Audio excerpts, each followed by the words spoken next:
Vamos a ver en el segundo libro de segunda carta de Corintios, capítulo 5, hermanos, por favor, abramos nuestra Biblia en segunda carta de Corintios. Vamos a hablar un poquito esta tarde, hermanos, de una porción que el Señor puso en mi corazón esta mañana, en segunda de Corintios, capítulo 5, verso 7. Es un versículo muy corto, pero que dice mucho. Corto, pero mucho contenido. Pocas letras, mucho contenido. Y así es como Dios nos habla a cada uno de nosotros. Amén, hermano. Dice la escritura, porque por fe andamos, no por vista. Es fácil de aprenderlo, ¿verdad? Lo aprendemos. Amén. Porque por fe andamos, no por vista. Una vez más. Porque por fe andamos, no por vista. Ahora dígalo sin leerlo.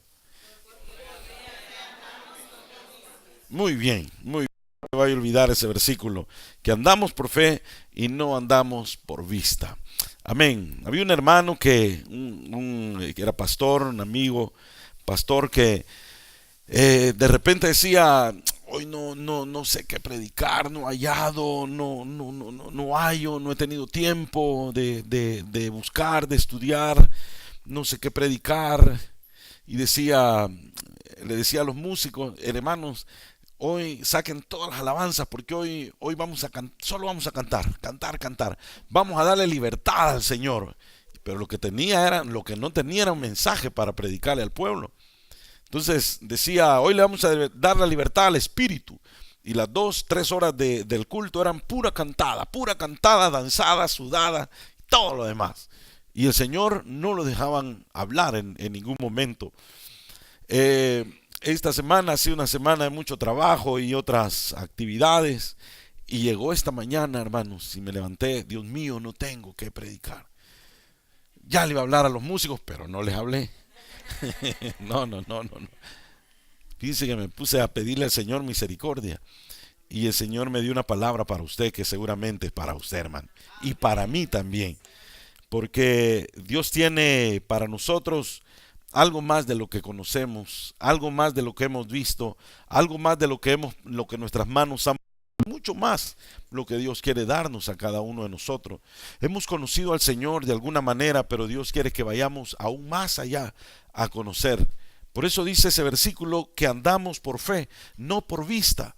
Si hasta este momento nos hemos movido por la vista y hemos llegado hasta aquí, hemos llegado hasta este momento, pues ha sido un gran logro humano.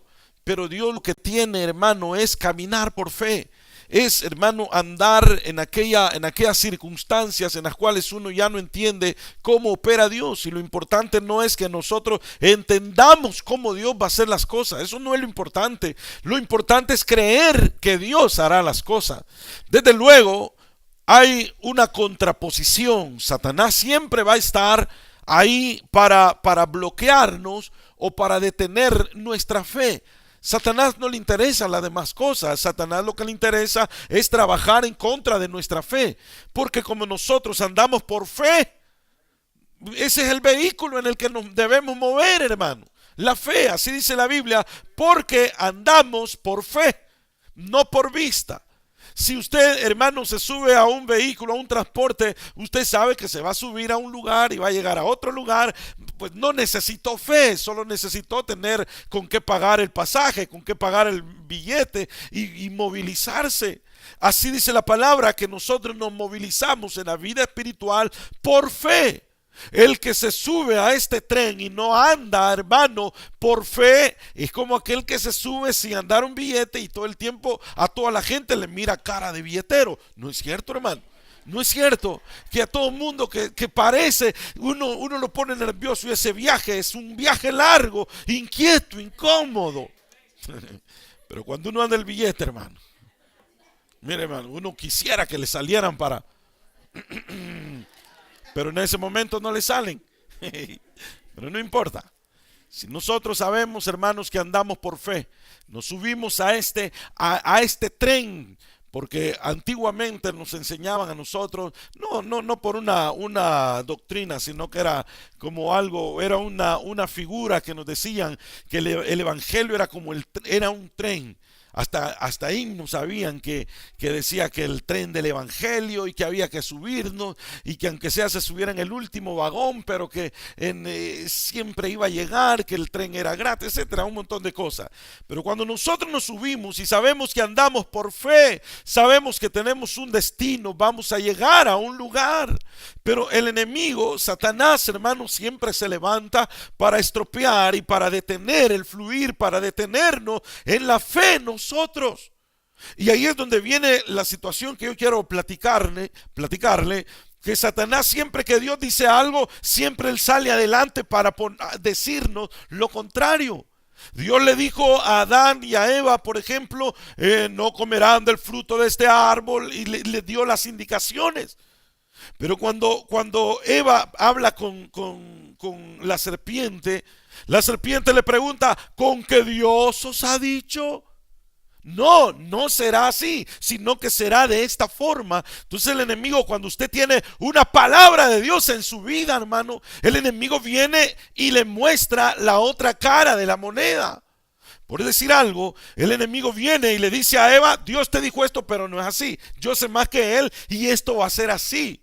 Cuando Cristo, hermano, llegó y entró a aquel río, al río Jordán, para ser bautizado por el Bautista, se oyó una voz desde los cielos. ¿Qué dijo esa voz? ¿Qué dijo esa voz? ¿Qué, hermano? Qué tremendo haber sido. Porque Juan el Bautista estaba bautizando, multitudes llegaban a bautizar.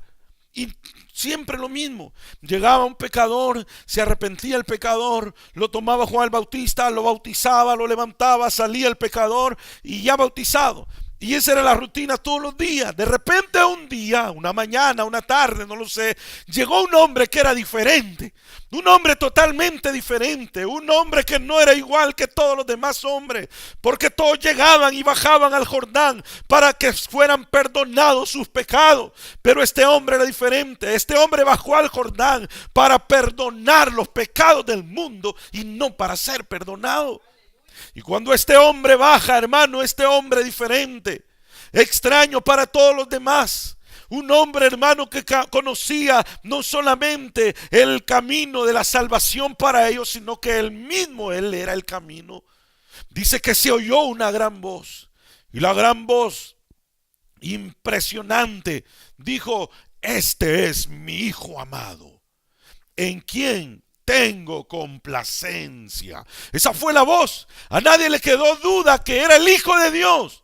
A él no le quedó duda que era el Hijo de Dios. A Juan Bautista no le quedó duda que era el Hijo de Dios. Pero a la vuelta de la esquina Jesús salió de ahí, hermano, y fue tomado por el Espíritu, fue llevado al desierto para ser tentado por el diablo, dice la palabra.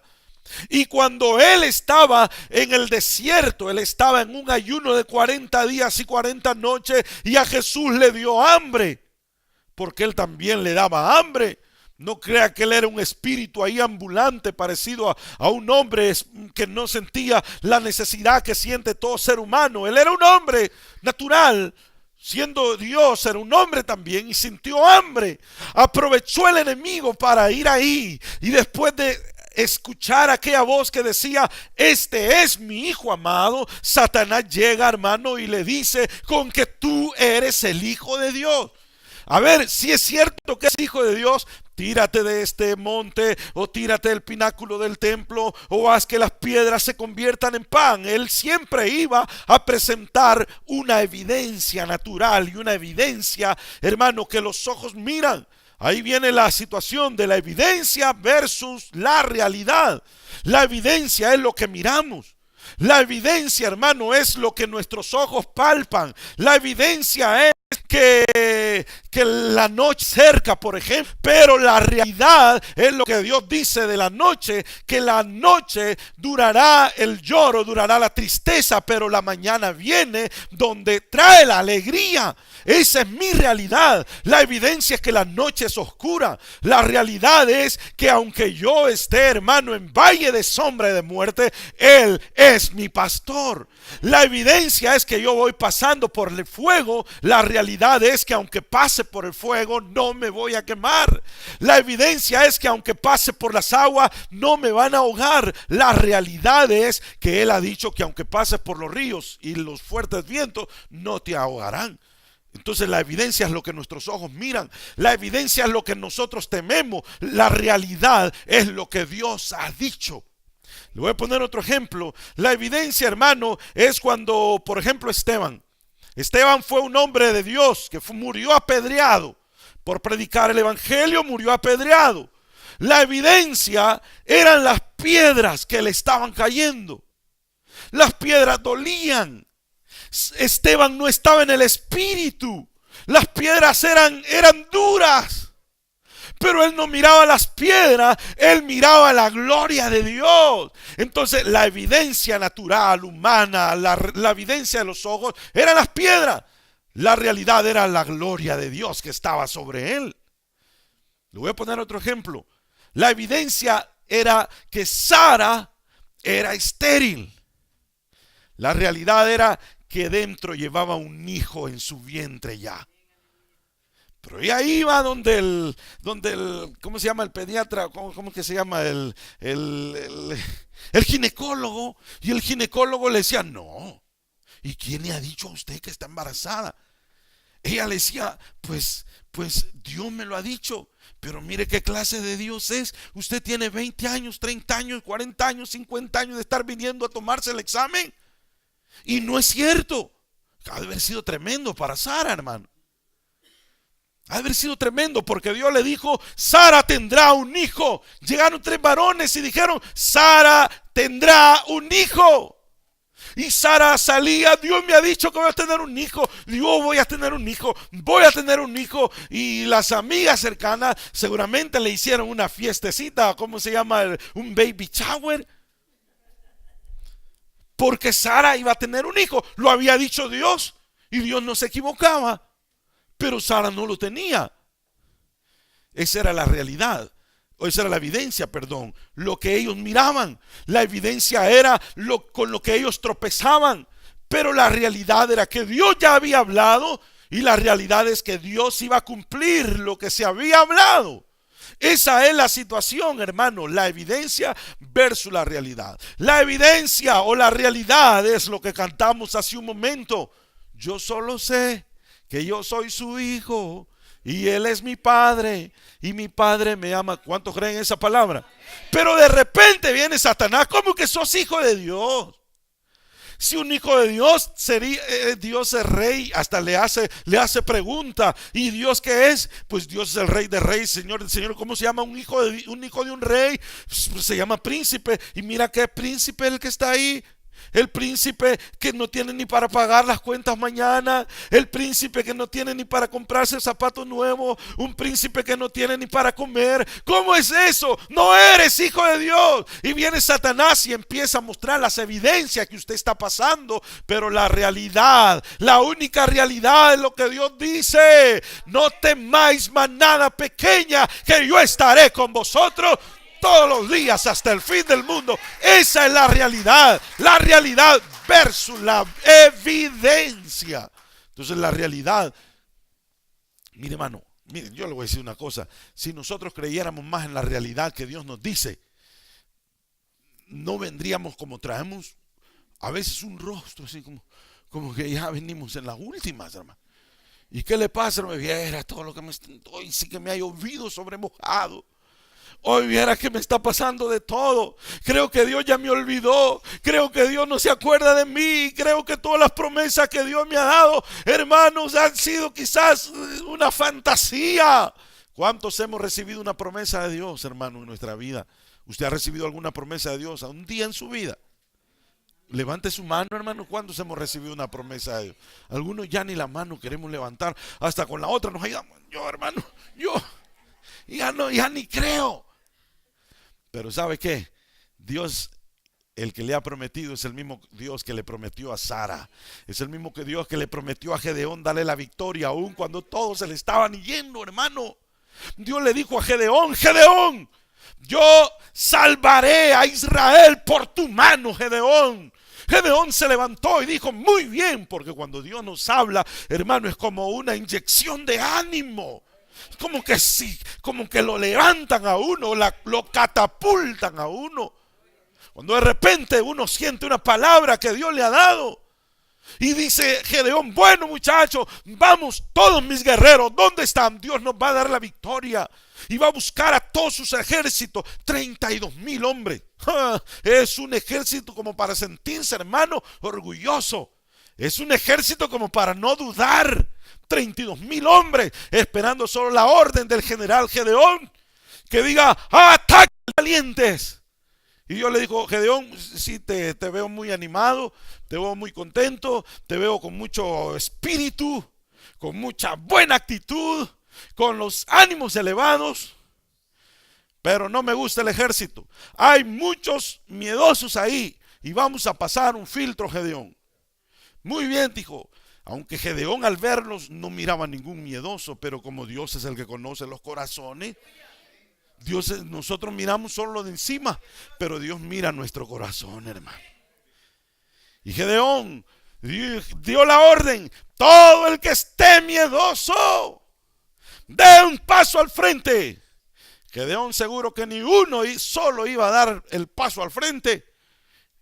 Y van pasando al frente 22,000 miedosos, hermano. Era como para desanimarse, hermano. Un balde de agua fría le corrió a Gedeón por todo su cuerpo. No, ¿cómo que? ¿Y todos ustedes? Tenemos miedo, mi general, así es que les vaya bien, que Dios los bendiga, que los santifique por completo. Si no nos miramos aquí, nos miramos en el cielo. Y se fueron 22,000 hombres, guerreros valientes. Solamente 10,000. ¿Qué hago con 10,000? Bueno, nos vamos a multiplicar la fuerza. Y como un buen coronel, un buen general, Gedeón comienza a inyectarles ánimo. No importa, ya se fueron los que no tenían que estar. Ahora nos hemos quedado la pura crema del ejército. Ustedes valen por 5 de aquellos que se han ido. Muy animado, los volvió a sentir, hermano, como con la moral alta, porque un ejército siempre tiene que estar con la moral alta. Y salieron y Dios le dice: Gedeón, estaba pensando algo, dime, mi señor. Son muchos todavía, fíjate. Ahí hay muchos que no tienen que estar en el ejército. No, señor, si ya me mandaste 22,000, más de la mitad. Vamos a hacer otra cosa. Hoy no vas a preguntar tú, los vas a llevar a beber agua. Y usted conoce la historia, que no se la voy a repetir. Y después de tomar agua, resulta que de los 10,000, Dios escoge solamente 300 hombres. 9,700 hombres le dijo: haz a un lado los que se tiraron a beber agua, pero los que se llevaron el agua a la mano, con la mano a la boca, los vas a poner aparte. 9,700 se habían acostado en el arroyo para beber agua y solamente 300 a otro lado. Señor, todos esos 300 seguramente son los que no sirven, porque la mayoría son los que me darás a mí. No, Gedeón, la mayoría no sirven, mándalos a su casa y vamos a trabajar solo con los 300. Hermano, era como un gancho al hígado, como dicen en el boxeo, ¿verdad? Como un golpe bajo, hermano. Eso era su evidencia, pero la realidad era que Dios ya le había hablado de la victoria. La evidencia, hermano, es lo que usted mira. La evidencia es con lo que está luchando ahora. La evidencia, hermano, son las cosas que usted no entiende. La evidencia es lo que vive a diario. La evidencia son las cosas con la mentalidad con la que estamos luchando. Pero la realidad es que Dios le ha dicho a usted: yo soy tu padre, tú eres mi hijo, yo te haré levantar, te haré cabeza y no cola. Tú siempre estarás arriba y no abajo. Tú serás mi especial tesoro. Esa es la realidad que Dios quiere que miremos hoy día. Esa es la realidad. Entonces, ¿usted se queda con la realidad o se queda con la evidencia? Pues es mejor quedarnos con la realidad, porque la evidencia lo que hace es atemorizarnos. El temor, hermano, trae a nuestras vidas una ceguera espiritual. Y por eso leímos al principio: porque por fe andamos, no por vista. Porque la vista lo que hace, hermano, lo que hace la vista a nosotros es atemorizarnos. Lo que hace la vista humana es detenernos. Por eso Dios quiere, hermano, que vayamos a la farmacia hoy día espiritual y usted compre colirio. Lo dice en el libro de Apocalipsis capítulo 3. Le dijo a una iglesia: he aquí que tú tienes nombre de que vives y estás muerta. Tú eres un miserable, pobre, desventurado, ciego y desnudo, le dijo a una iglesia, hermano. Porque hubieron 7 iglesias en el Apocalipsis que Juan habló. Y el Señor le dictó unas cartas a la iglesia, a las 7 iglesias que estaban en Asia, conocidas como las iglesias del Apocalipsis. Y a una iglesia Dios le dijo a Juan: escríbele al ángel de la iglesia en Éfeso, por ejemplo, y dile a la iglesia de Éfeso: yo conozco tus obras, tu arduo trabajo, yo conozco que haces esto, yo conozco que eres un gran servidor, pero tengo algo contra ti.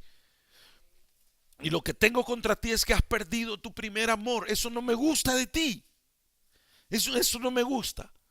A otra iglesia le dijeron: yo conozco tu arduo trabajo, tu entrega, tu visión, tu persecución, pero tú siempre estás firme. Pero tengo algo contra ti. Que tienes ahí a los que protegen la doctrina de los nicolaitas, me parece que dice. Y a otra iglesia le dice: tengo algo contra ti, que toleras a esa mujer Jezabel que está en medio de ustedes. Pero a una iglesia le dijo: tengo algo contra ti.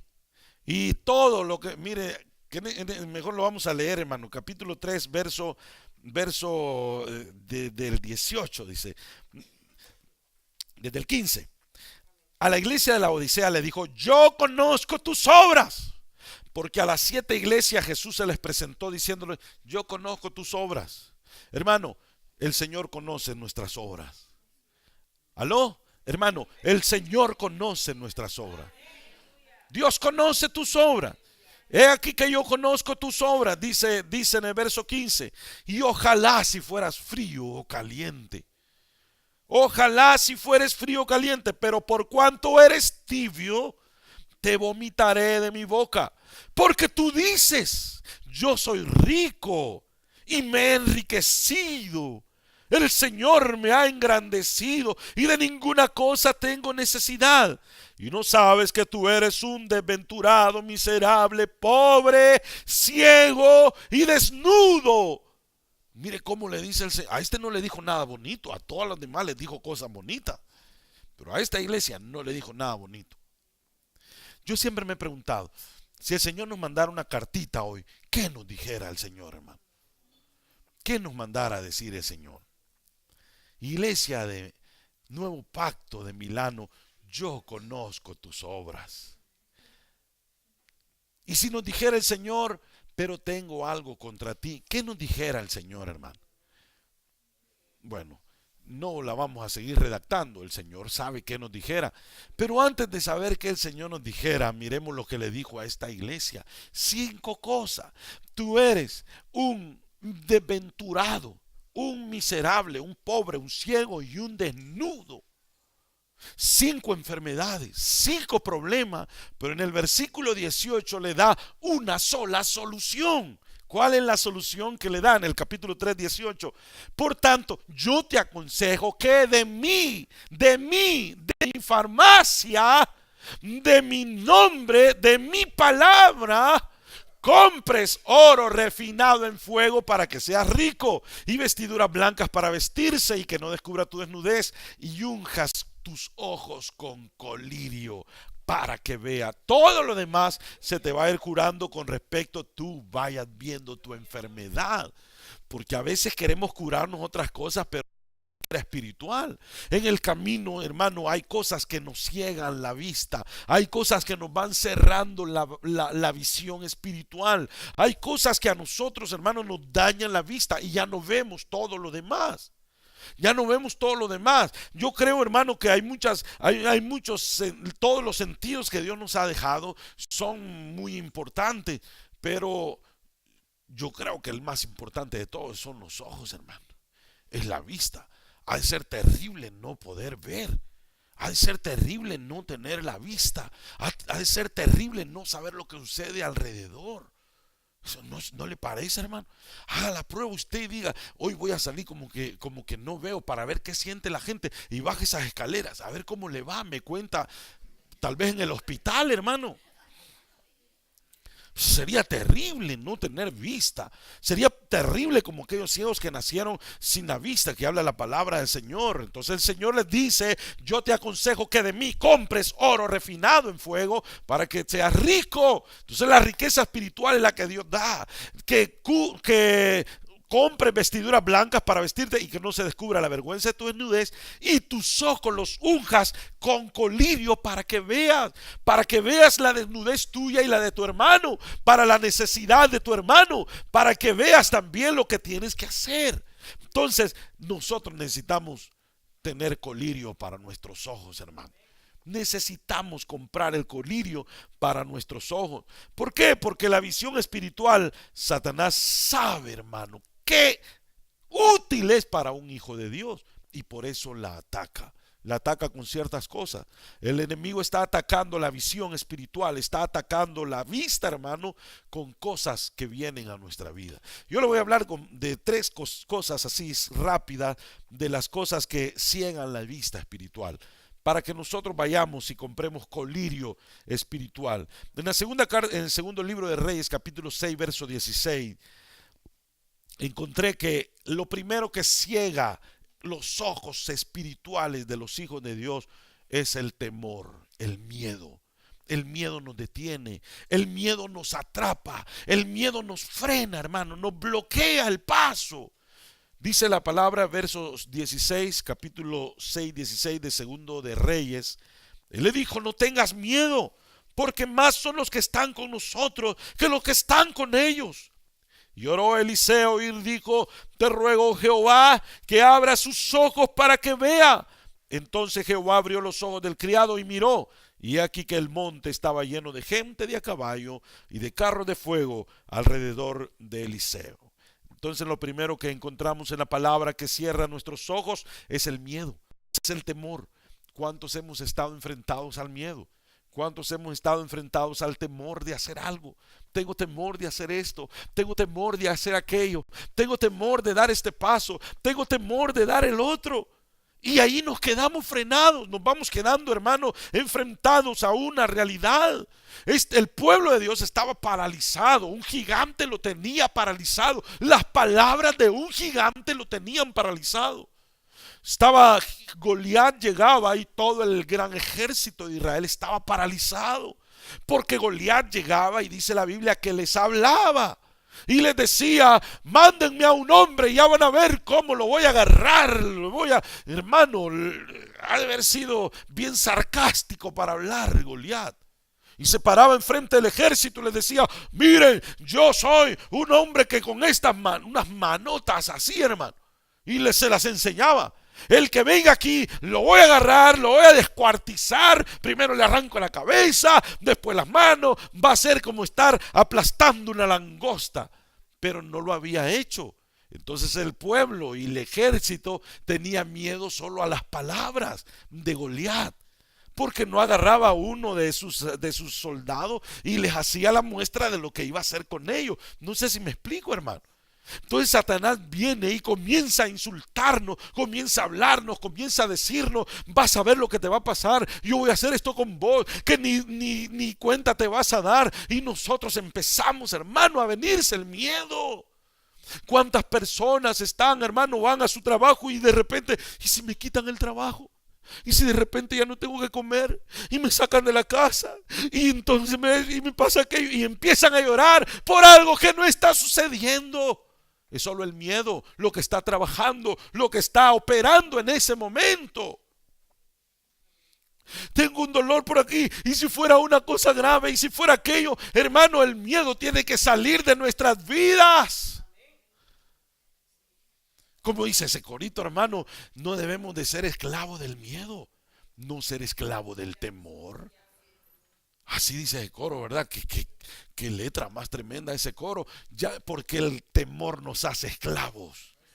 El esclavo hace lo que el amo le dice. Y si el amo es el miedo, El amo le dice, no vayas allá, no ayunes. Si ayunan, te va a doler el estómago, te va a dar, ¿cómo se llama? Te va a dar hambre, te va a dar de tono. No vigiles, te va a doler la cabeza. No leas la palabra, no la vas a entender. No hagas esto, no dejes esa palabra profética que Dios te ha dado, no te la van a creer, se van a burlar. No hagas esto, y el miedo comienza a hacernos esclavos, esclavos, esclavos. De repente tenemos cadenas de esclavitud, porque el miedo eso es lo que hace. El siervo de Eliseo salía a ver, hermano, y lo que veía eran ejércitos contrarios que los querían matar. Porque la historia es grande, hermano. Porque querían matar a Eliseo y a su criado, y lo habían rodeado ejércitos alrededor. Porque para ellos Eliseo era un hombre muy peligroso.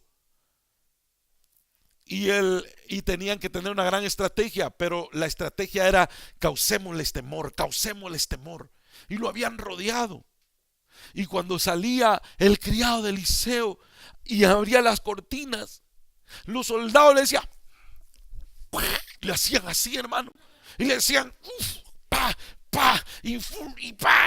Y el siervo decía, ay, ay, yo soy, ay, que me duele, ay, mi herida, no, no, no. ¿Y qué te pasa? Le decía a Eliseo, es que nos van a matar, son muchos, son muchos. Y Eliseo bien relajado, hermano. No sé por qué usted no se preocupa. Está viendo que nos están casi matando y usted bien tranquilo. Es que tú solo miras a los soldados contrarios. Pero voy a orar por ti para que el Señor eche fuera todo el temor. Abra tus ojos, y cuando tus ojos sean abiertos, tu temor va a huir.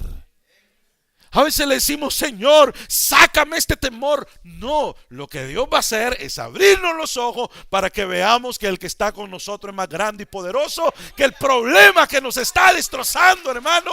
Y cuando veamos eso, la esclavitud va a desaparecer.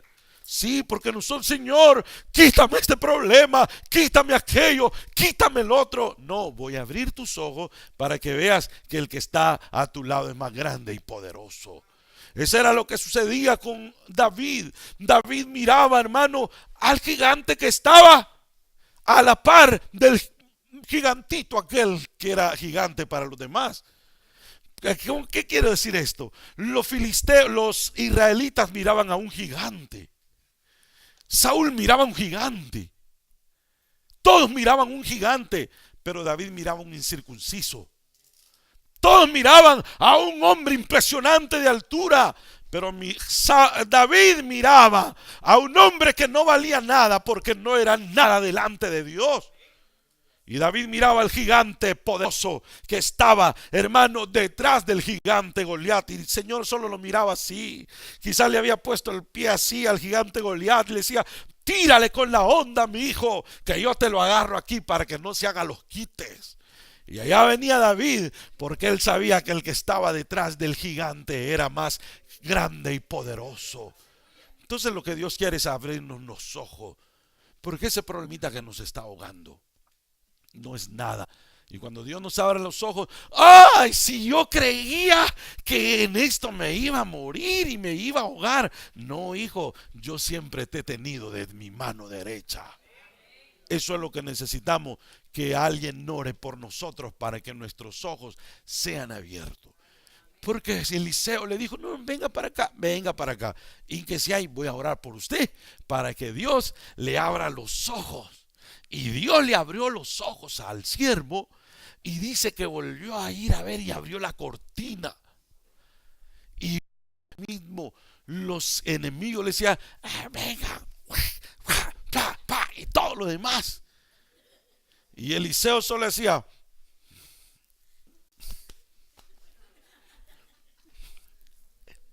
¿me entendió lo que les decía? Yo no estoy con mis propias fuerzas, pero el que está detrás de ustedes, ese sí es poderoso y lo va a aplastar. Esa es mi confianza, ese es mi castillo. Jehová es nuestro castillo, nuestro libertador. Esa es la confianza que tenemos. Mira más allá, no lo que te está deteniendo, hermano, no lo que nos detiene. Ese es el punto. Entonces necesitamos que alguien ore por nosotros.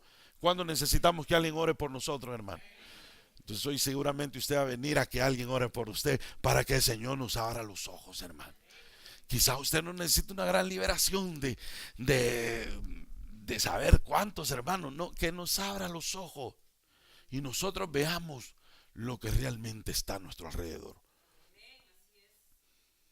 Porque un día estaba viendo yo algo ahí en la televisión, una broma que estaban haciendo en esas cosas que pasan de repente, y en un centro comercial a la gente le ponían usted mira la tecnología, unos lentes así que lo hacen vivir como que uno está adentro, hermano. Como que uno está viviendo adentro las cosas.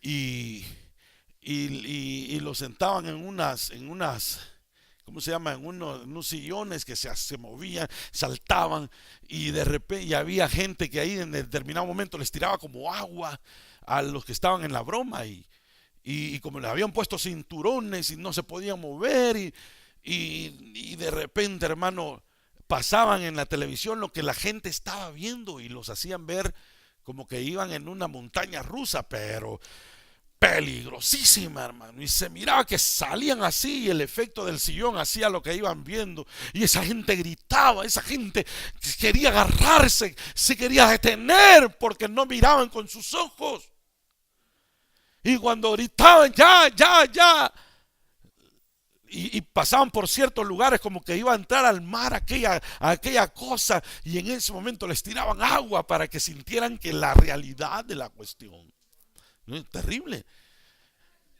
Pero ellos miraban lo que estaba ante sus ojos únicamente. Pero cuando detuvieron de repente y les quitaron eso, si aquí estaba en pie, siempre estuve seguro. Eso es lo que nos pasa a nosotros. El enemigo nos ha puesto su mirada, su visión, y de repente miramos que aquí hay esto, que aquí hay lo otro, que está sucediendo esto, de esta no voy a salir, y viene el enemigo hasta nos tira agüita así para que sintamos que estamos, hermano, en aquella gran tormenta. Pero si el Señor abre nuestros ojos, tú vas a ver que siempre has estado seguro.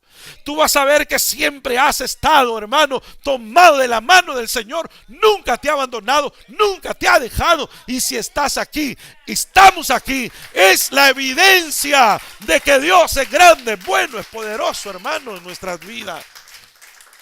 Esa es la gran evidencia, esa es la realidad, no lo que el mundo, no lo que Satanás nos está diciendo. Esa es la realidad, no lo que nosotros podríamos estar sintiendo en este momento.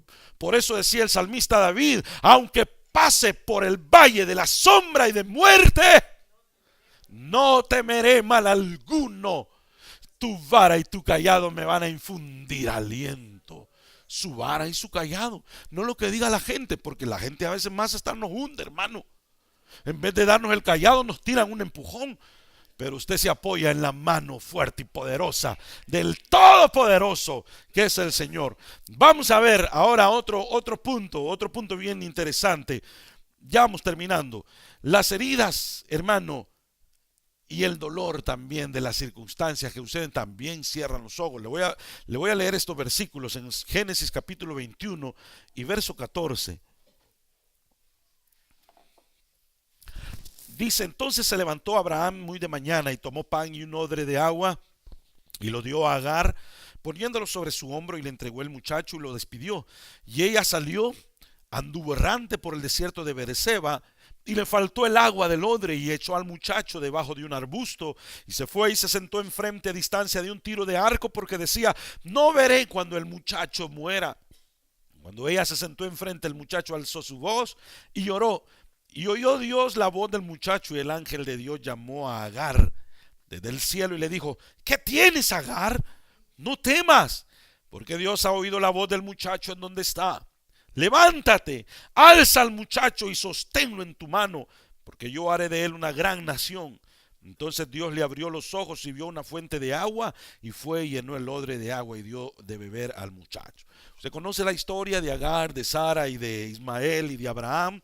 Ismael nació, era hijo de la sierva, y la esposa de Abraham se molestó y le dijo: saca a esa gente de aquí. Dios le dijo: hazlo, haz eso porque te está diciendo la verdad, Sara, y sucedió la situación.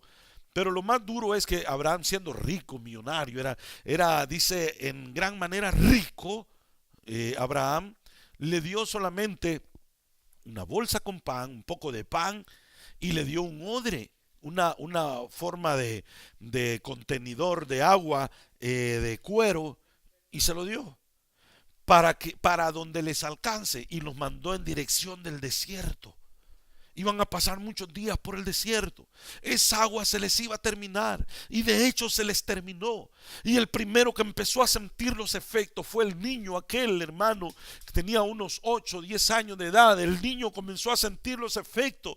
El efecto de la insolación es terrible, desmaya a una persona. El efecto de la sed es terrible, hermano. Comienza a haber tantas descompensaciones en el cuerpo, al punto que el niño agonizaba. Esta mujer Agar no podía sentir el dolor, hermano. Había una herida profunda de cómo el padre de este niño le dijo: váyanse y aquí está esto para mientras muere. Eso ha de haber sido terrible, una herida tremenda. Pero aparte de eso, la herida de ver a su hijo agonizar, no creo que haya cosa más dolorosa, más terrible, cosa, hermano, más drástica para un ser humano que ver morir, ver agonizar a un hijo. Creo que no hay cosa más espantosa que eso, y eso lo vivió Agar. Y Agar lo que hizo fue: voy a dejar a este niño acá, porque no quiero ver su último respiro, no quiero ver su último movimiento de la muerte. Y él la dejó ahí, lo dejó ahí. Hermano, como padre, póngase en esa posición. Ha de haber sido terrible, hermano. No querer ver morir a un hijo era un poco humano para ella. Y lo dejó ahí, y ella dijo: este niño en los próximos 5 minutos muere. Y ella salió y se puso, hermano, frente a una fuente, pero las heridas, el dolor que estaba viviendo tenían cerrados sus ojos, ya no miraba. Hermano, a veces cuando uno está tan acelerado, tan presionado, las salidas Dios las pone enfrente, pero uno ya no las mira. Uno ya no ve aquello, uno solo ve la desesperación, uno ya solo ve que ya no ve nada, hermano. Y dice la Biblia que Agar salió para no ver morir a su hijo.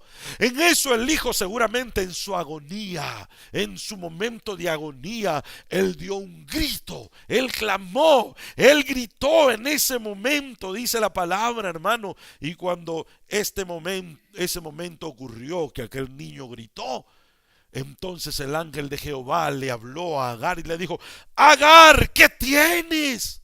Tienes la salida en tu mano. Agar, ¿qué te pasa? No temas, porque Dios ha oído la voz del muchacho en donde está. Levántate, alza al muchacho, levántate, ve y levanta a tu hijo, sacúdelo, levántalo, porque él no está muerto. Dios lo va a levantar y hará de él una gran nación. Hará de él una gran nación, le dijo. Entonces Dios le abrió los ojos a Agar para que viera la fuente. Siempre me llamó la atención este versículo, que no fue que Dios milagrosamente hizo aparecer una fuente ahí. No le puso la piedra y le dijo: golpea la roca te ha seguido. La fuente siempre estuvo ahí, la solución siempre está allí. El problema son nuestros ojos, hermano. Hay muchos padres hoy en día que me están escuchando, tal vez por la transmisión, o los que estamos aquí, que hemos visto, hermano, que los hijos tal vez se van alejando y sentimos que ya están agonizando para Dios. Pero Dios oirá la voz de aquellos que claman. Levántate, hermano, tómalos por tu mano, porque son tus hijos, pero primero son hijos de Dios, y de la mano de Dios nadie se va a perder. Nosotros como padres tenemos la bendición para que nuestros hijos puedan seguir el camino. Y aunque en algún momento usted sienta que se están apartando, aunque en algún momento usted sienta que ya no puede hacer nada, aunque usted sienta que van, hermano, camino a la perdición, Dios siempre tendrá la última palabra para ellos. Levántate, bendícelos. Dios va a abrir tus ojos para que veas la fuente, para que ellos no se mueran de sed, no mueran, hermano, en medio del desierto. Dios tiene una palabra para alguien que ha sentido en algún momento que sus hijos ya no tienen solución, pero Dios sí tiene la solución. Aunque padre y mi madre me dejaren, con todo Jehová me recogerá, dice la palabra del Señor.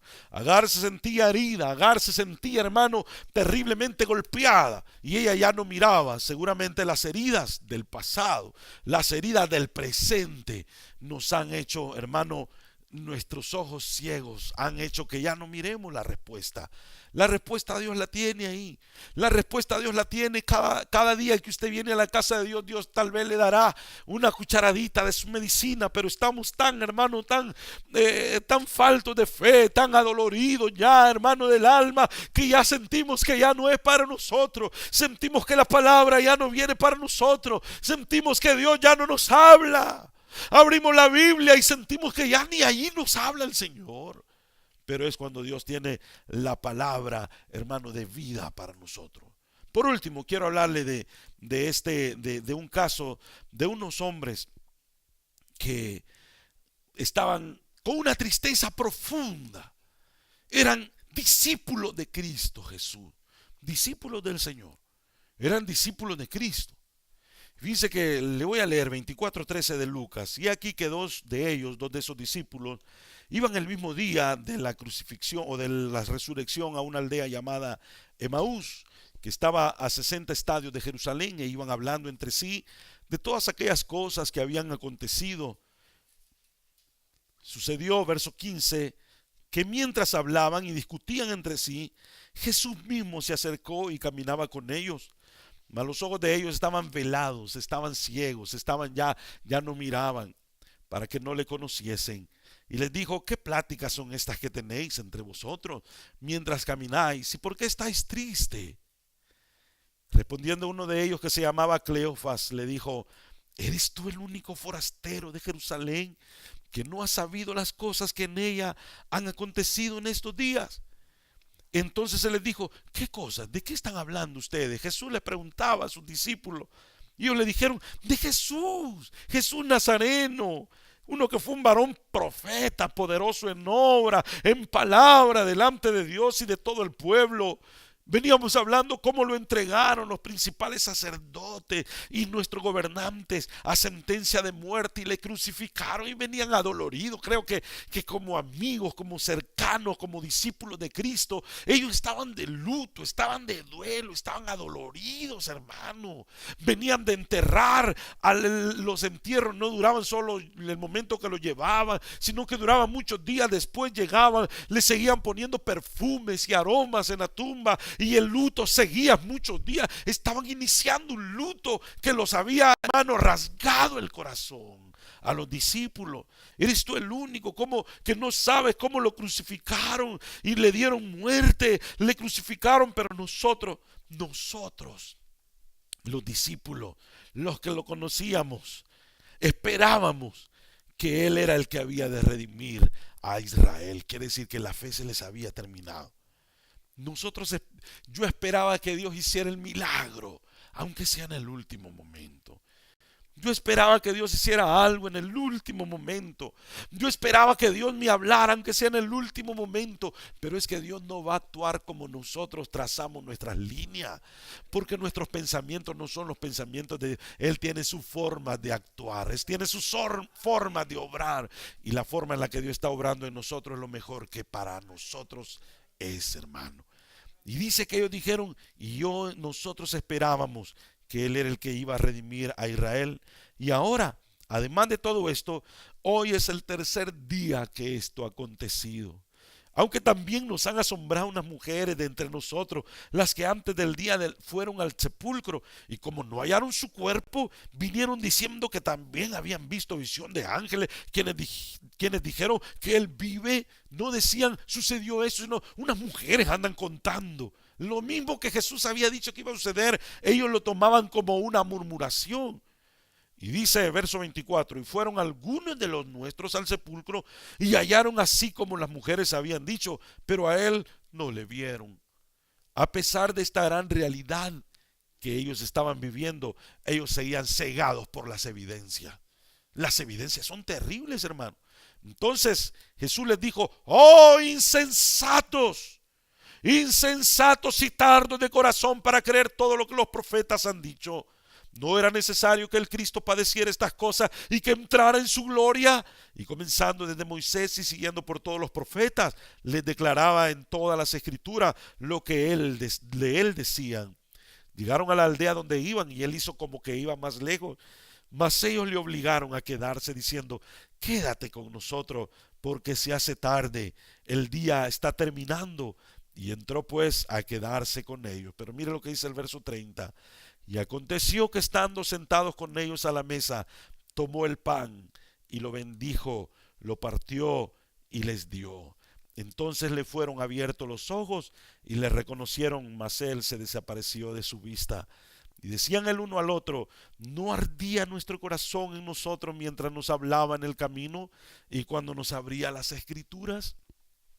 Para cada tipo de ceguera hay un tipo de colirio, según lo hemos visto hoy día.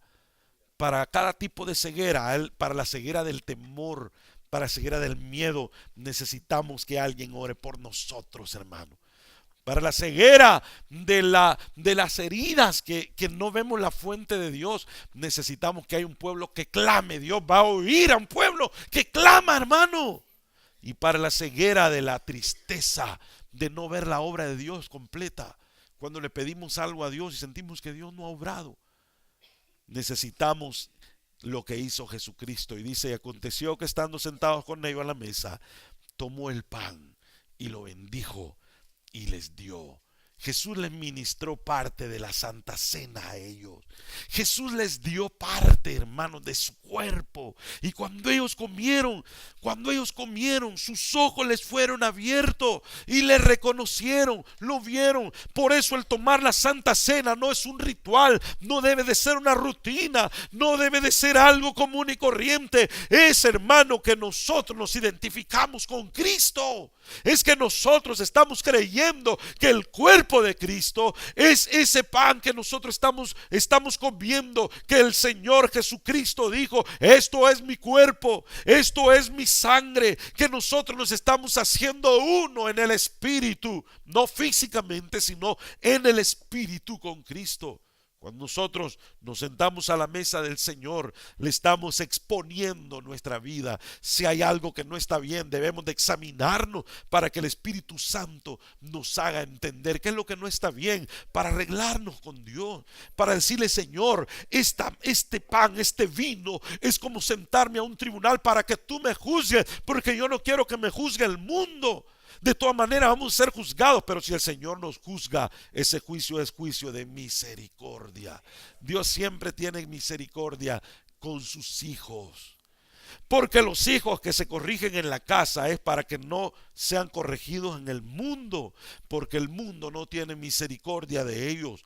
Pero en la casa uno tiene misericordia de los hijos, ¿verdad? Al castigarlos uno tiene misericordia.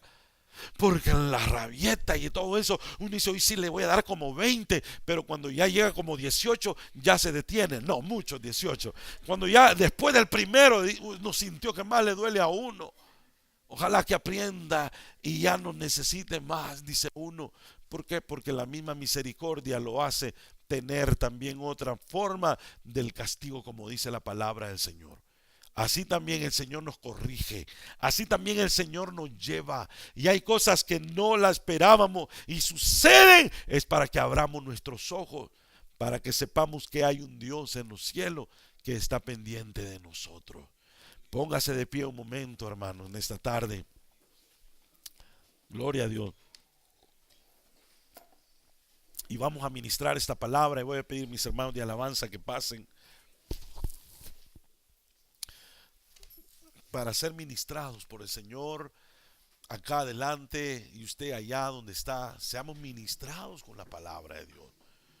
¿Cuánto necesitamos colirio en nuestros ojos, hermano?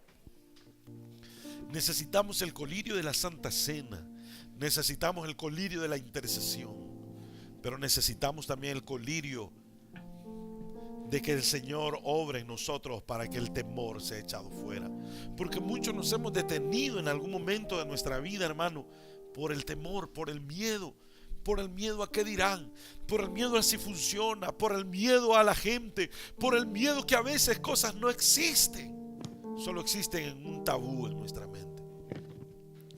Pero hoy le podemos decir: Señor, yo ya no soy esclavo del temor. Pero que no solo lo cantemos, sino que lo vivamos. Que no solo lo cantemos armónicamente o melódicamente, sino que lo creamos. Porque para el que cree, todo es posible. Y después vamos a administrar la Santa Cena.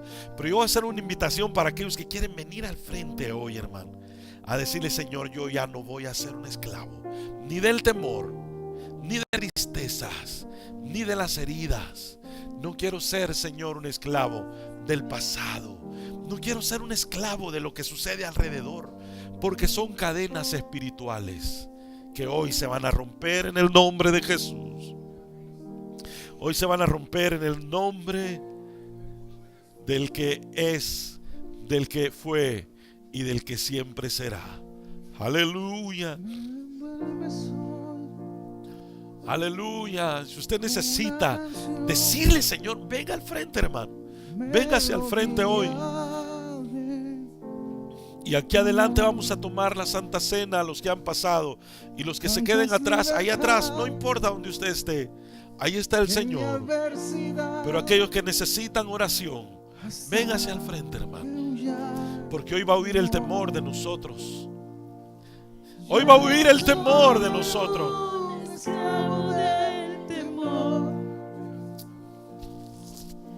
Hoy va a huir ese temor. El temor a muchas cosas hoy se va a quebrantar.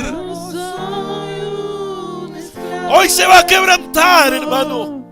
El Señor ha dicho: hoy quebrantaré cadenas. Porque somos hijos de Dios. Porque somos hijos de Dios. Y los que somos hijos de Dios lo vamos a decir, lo vamos a creer, lo vamos a repetir. Aunque el enemigo venga y te diga: mira cómo estás, cómo eres hijo de Dios. Así le dijeron al Señor: no lo eres. No eres hijo de Dios porque tienes hambre. No eres hijo de Dios porque tienes una necesidad. Recibido en ti, tu sangre en mí fluyó. Aleluya. Ya no soy. Lo puede decir. Repítalo y créalo. Porque para el que cree todo es posible. Para el que cree todo es posible. Aleluya.